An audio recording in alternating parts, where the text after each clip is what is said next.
ഈ അസോസിയേഷനിൽ എൻ്റെ മുൻ അനുഭവത്തിൻ്റെ പേരിൽ എനിക്ക് ഇവിടെ വരാൻ ഏറ്റവും യോജിച്ച വസ്ത്രവും ഏറ്റവും നല്ല വസ്ത്രവും ഇത് തന്നെയാണെന്ന് എനിക്ക് തോന്നിയത് കൊണ്ടാണ് ഇങ്ങനൊരു വേഷത്തിൽ ഇവിടെ വന്നത്. പിന്നെ എൻ്റെ പ്രതിഷേധത്തിൻ്റെ ഭാഗവും കൂടി ആയിട്ടാണ് ഇപ്പോഴും ഞാൻ ഒരു ഗൗരവകരമായ ഒരു കുറ്റം ആരോപിച്ചിട്ട് അത് പോലീസ് കുറ്റപത്രം കൊടുത്ത് കോടതിയിലിരിക്കുന്ന പ്രതികൾ 4 പേരെ പ്രതികളാക്കി പോലീസ് കുറ്റപത്രം കൊടുത്തിരിക്കുകയാണ്. എന്നിട്ട് പോലും അവരിവിടെ ഭരണാധികാരികളായി തുടരുകയും മാത്രവുമല്ല അടുത്ത ടേമിലേക്ക് ഇവർ തന്നെ പ്രസിഡന്റും സെക്രട്ടറിയും ഒക്കെ ആയിട്ട് മത്സരിക്കുകയും ചെയ്യുകയാണ്. അപ്പോൾ എൻ്റെ പ്രതിഷേധത്തിൻ്റെ ഭാഗവും കൂടി ആയിട്ടാണ് ഞാനിത് ഈ വസ്ത്രം ധരിച്ചിരിക്കുന്നത്. കൂടാതെ ഈ അസോസിയേഷനിൽ ഇപ്പോഴത്തെ ഭാരവാഹികളിരിക്കുന്ന ഈ അസോസിയേഷനിൽ വരാൻ ഏറ്റവും ഉചിതമായ വസ്ത്രം ഇത് തന്നെയാണെന്ന് ഞാൻ വിശ്വസിക്കുന്നു. തീർച്ചയായിട്ടും ഉണ്ട്. 1-ാം പ്രതി ആൻഡോ ജോസഫായ പ്രസിഡന്റാണ്, 2-ാം പ്രതി സെക്രട്ടറിയാണ് ബി രാകേഷ്. വരണാധികാരി ഇല്ല, അതൊരാളല്ലേ ഉള്ളൂ, അത് പുറത്തു നിന്നുള്ള വ്യക്തിയാണ് വരണാധികാരി. ഞാൻ പറയുന്നത് ഭരണാധികാരികളെ കുറിച്ചാണ്, ഇവിടുത്തെ അസോസിയേഷൻ ഭരണാധികാരികളെ കുറിച്ചാണ് ഞാൻ പറഞ്ഞത്. അസോസിയേഷന്റെ ഇപ്പൊ ഇലക്ഷൻ ഭരണാധികാരി എന്ന് പറയുന്നത് പുറത്തു നിന്നുള്ളൊരു വ്യക്തിയാണ്, ഒരു അഡ്വക്കേറ്റ് ആണ്. അന്നുണ്ടായ ഒരു മോശം അനുഭവത്തിന്റെ പശ്ചാത്തലം നിൽക്കുകയാണ്. തീർച്ചയായിട്ടും നിലനിൽക്കുന്നുണ്ട്. ഇവിടെ സ്ത്രീകൾക്ക് സുരക്ഷിതമായ ഒരു ഇടമല്ല. സ്ത്രീകൾക്ക് എൻ്റെ കൂടെ തന്നെ ഇപ്പൊ മറ്റൊരു സ്ത്രീ നിർമ്മാതാവും കൂടെ ഉണ്ട്. ഇവിടെ സ്ത്രീ നിർമ്മാതാക്കൾക്കെന്നല്ല, സ്ത്രീകൾക്ക് പൊതുവെ വരാൻ ഒരു സേഫ് ആയിട്ടുള്ള ഇടമല്ല ഇന്ന് പ്രൊഡ്യൂസേഴ്സ് അസോസിയേഷൻ. ഇത് പുരുഷന്മാരുടെ ഒരു കുത്തകയാക്കി വെച്ചിരിക്കുന്നത്. പ്രത്യേകിച്ച് പതിറ്റാണ്ടുകളായിട്ട് ഈ പറയുന്ന കുറച്ച് പേരുടെ, ഒരു 10-15 പേരുടെ കുത്തകയാക്കി വെച്ചിരിക്കുന്ന ഒരു അസോസിയേഷനാണിത്. ഇവിടെ മാറ്റങ്ങൾ വരണം. ഏത് സ്ഥലത്താണെങ്കിലും കുറച്ച് പേര് അത് കൈയടക്കി വെച്ച് കഴിഞ്ഞാൽ അത് മുരടിക്കും. അപ്പോൾ ആ ഒരു അവസ്ഥയിലാണ് ഇന്നുള്ളത്. ഇന്ന് പ്രൊഡ്യൂസേഴ്സ് അസോസിയേഷൻ എല്ലാ സംഘടനകളിൽ നിന്നും താഴെയാണ് നിൽക്കുന്നത്. അത് ഇങ്ങനൊരു അവസ്ഥയിലേക്ക് ഇതിനെ എത്തിച്ചത് ഇപ്പോൾ ഇരിക്കുന്ന ഭരണാധികാരികളാണ്.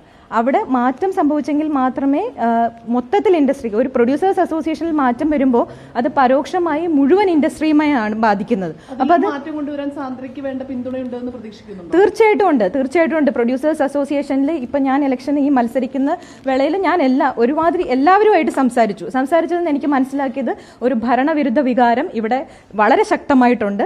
മാത്രവുമല്ല നമ്മളൊരു പാനലായിട്ട് തന്നെയായിരിക്കും മത്സരിക്കുന്നത്. ഇത് മാറ്റം വരേണ്ടത് അനിവാര്യമാണ്. അത് എല്ലാവർക്കും, ഇത് ഈ നിർമ്മാതാക്കളുടെ സംഘടനയിലുള്ള എല്ലാവർക്കും ബോധ്യമുള്ള ഒരു കാര്യമാണ് ഇവിടെ ഒരു മാറ്റം വരണം എന്നുള്ളത്. പാനൽ ഇപ്പോൾ അതൊക്കെ അറിഞ്ഞാൽ പോരെ.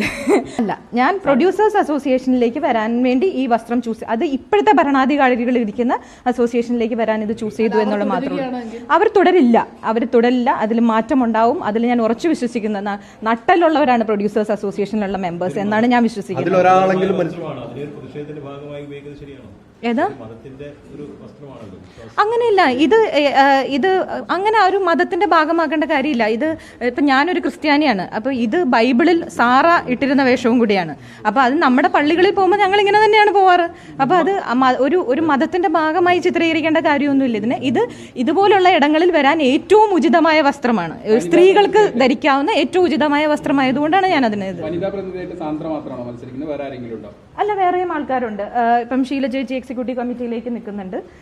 അങ്ങനെ വേറെയും ആൾക്കാർ, സ്ത്രീകൾ വരും. പലർക്കും ഭയമാണ്. ഭയത്തിൽ തന്നെ പലർക്കും പുറത്തേക്ക് വന്ന് സംസാരിക്കാനും ഭയമാണ്. അത് അവര് വരുമ്പം അറിയാലോ. 3-4 പേരുണ്ടെന്നുള്ളതാണ് എൻ്റെ അറിവ്. അത് അവര് വരുമ്പോ അറിയാം. അന്നൊരു വനിത ഉണ്ടായിരുന്നു വിഷയങ്ങൾ ഉണ്ടാകുമ്പോൾ. അന്ന് എക്സിക്യൂട്ടീവ് മെമ്പറിൽ ഒരു വനിത ഉണ്ടായിരുന്നു. ഈ വിഷയങ്ങൾ നടക്കുമ്പോൾ സാന്ദ്ര വന്നു. അന്നൊന്നും ആ വനിതാ മെമ്പറിനടുത്ത് സാന്ദ്ര ഇത് കുറിച്ച് സംസാരിക്കുക, അവരിൽ നിന്ന് ഒരു പിന്തുണ ലഭിക്കുക ഒന്നും ചെയ്തിട്ടില്ലേ? ഉണ്ട്, ഞാൻ അവരുമായിട്ട് സംസാരിച്ചിരുന്നു. ഞാൻ സംസാരിക്കുന്നതിന് മുമ്പ് തന്നെ അവരെന്നെ ഇങ്ങോട്ട് വിളിച്ച് സംസാരിച്ചിരുന്നു.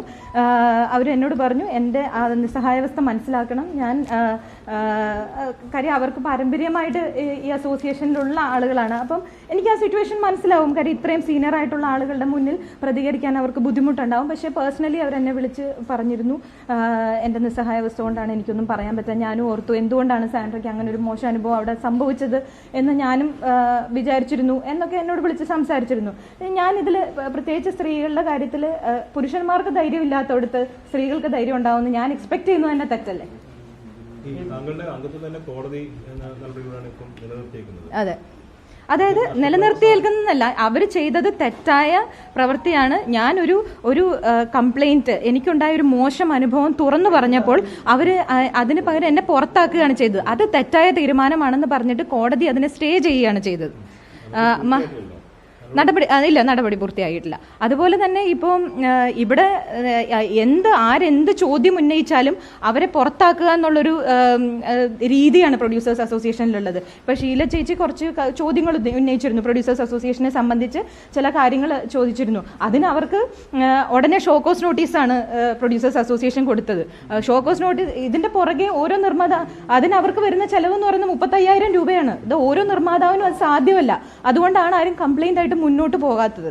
ഇപ്പം സ്ത്രീകൾ തന്നെ മോശം അനുഭവം പറയുമ്പോൾ നമുക്ക് ഏറ്റവും പറയാൻ പറ്റുന്നത് ഇവരോടാണ്. അപ്പം നമുക്കുണ്ടായേക്കുന്ന മോശം അനുഭവം അവരുടെ അടുത്ത് ഷെയർ ചെയ്യുമ്പോൾ അത് പരിഹാസത്തോടെയാണ് അവർ കാണുന്നത്. ഇപ്പൊ പ്രത്യേകിച്ച് ലിസ്റ്റിൻ അതിനെ കളിയാക്കി അത് എന്താ പറയുക, ഞാൻ ഒരു പൊതുമാധ്യമങ്ങളിൽ അങ്ങനെ പറയാൻ പാടില്ല, അത്രയും മോശമായിട്ടാണ് ഒരു പുരുഷൻ മോശമായി പെരുമാറി എന്ന് പറഞ്ഞപ്പോൾ ലിസ്റ്റിൻ സ്റ്റീഫൻ അത്രയും മോശമായിട്ടാണ് അവരോട് പ്രതികരിച്ചത്. ഇപ്പോൾ ഈ ഇലക്ഷനൊക്കെ നിൽക്കുന്നു എന്നറിഞ്ഞിട്ടാണോ ഇപ്പോൾ സാന്ദ്രയ്ക്കെതിരെ പല ഭാഗത്തുനിന്നും മാനനഷ്ട കേസ് വരുന്നുണ്ട്? അതെ, ഞാൻ മാനനഷ്ട കേസ് ഇതിന്റെ ഭാഗമായിട്ട് വന്നതാണ്. ഞാൻ നിൽക്കുന്നു എന്ന് അറിയിച്ചപ്പോൾ അവർ ഭയന്നു. എന്തിനാണ് ഭയക്കുന്നത്? ഇത് മാറിക്കൊടുക്കാൻ തയ്യാറാവണം അവര് എന്നും ഈ കസേര കെട്ടിപ്പിടിച്ചുകൊണ്ടിരിക്കുക എന്ന് പറയുന്നത് ശരിയായ കാര്യമല്ലല്ലോ. ആളുകൾ മാറി വന്നെങ്കിൽ മാത്രമേ പുരോഗതി ഉണ്ടാവുള്ളൂ. ഇപ്പൊ ഞാൻ തന്നെ ഈ അസോസിയേഷനിൽ ഈ പ്രാവശ്യം പ്രസിഡന്റായി ജയിക്കുകയാണെങ്കിൽ അടുത്ത ടേമിൽ ഞാൻ ഇരിക്കില്ല. ഞാൻ മാറിക്കൊടുക്കണം. പുതിയ ആളുകൾക്ക് അവരുടെ പൊട്ടൻഷ്യൽ കാണിക്കാൻ അതിനുള്ള അവസരം ഉണ്ടാക്കി കൊടുക്കണം. അതിന് സംബന്ധിക്കാതെ വർഷങ്ങളായിട്ട് 10-15 പേര്, ഇപ്പൊ ഹേമ കമ്മിറ്റിയിൽ പറയുന്ന പോലെ, ഒരു പവർ ഗ്രൂപ്പ് എന്നൊക്കെ പറയുന്ന പോലെ 10-15 പേര് അടക്കി വാഴുന്ന ഒരു അസോസിയേഷനാണിത്.